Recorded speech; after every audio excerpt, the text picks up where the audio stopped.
तेरे माथे की बिंदिया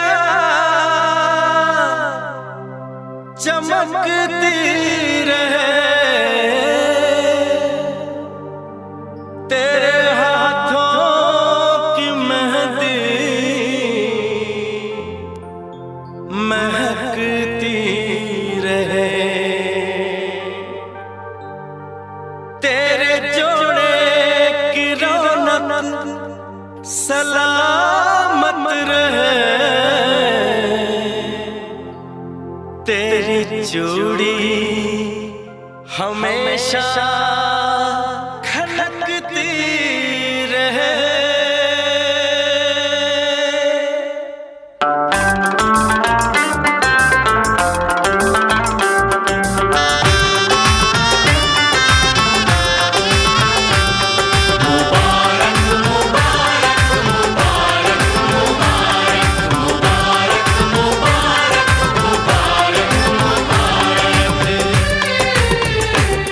मुबारक हो तुमको ये शादी तुम्हारी, मुबारक हो तुमको ये शादी तुम्हारी, सदा खुश रहो तुम दुआ है हमारी। तुम्हारे कदम चूमे ये दुनिया सारी,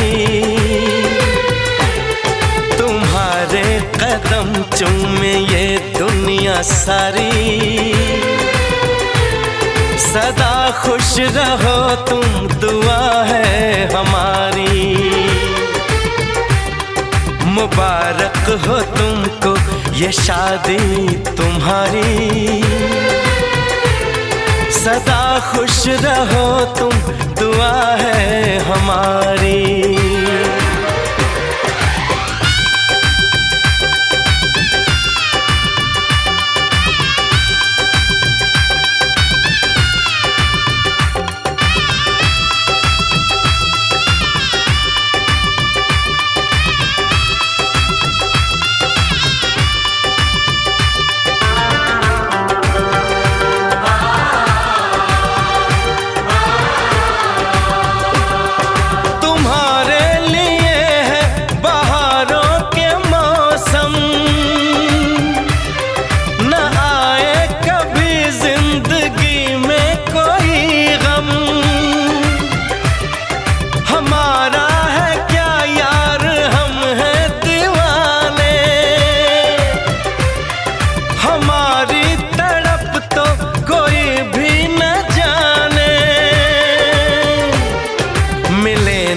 तुम्हें इश्क में बेकरारी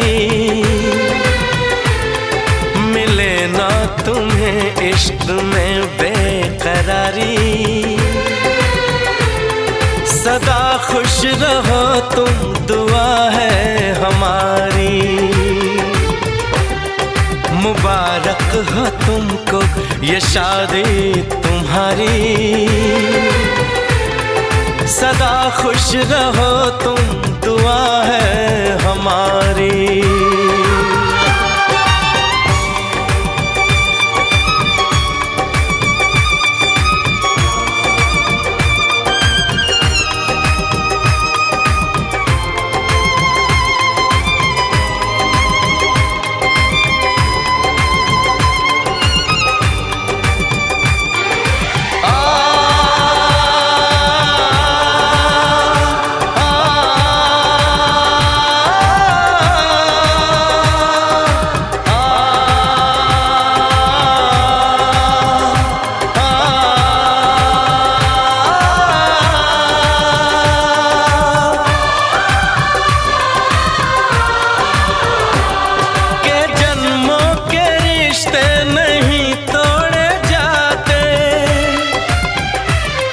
सफर में नहीं हम सफर छोड़े जाते,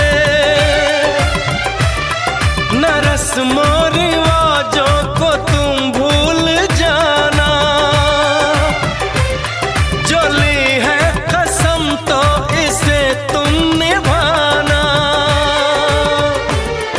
कि हमने तो तन्हा उम्र है गुजारी कि हमने तो तन्हा उम्र है गुजारी।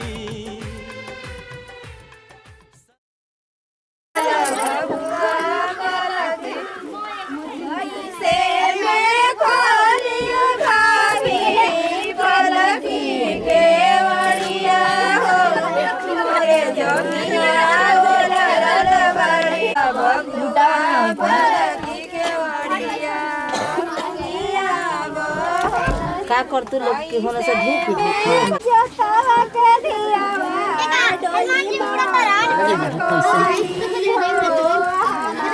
वही में आराम से आ तू एथी कर।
जी के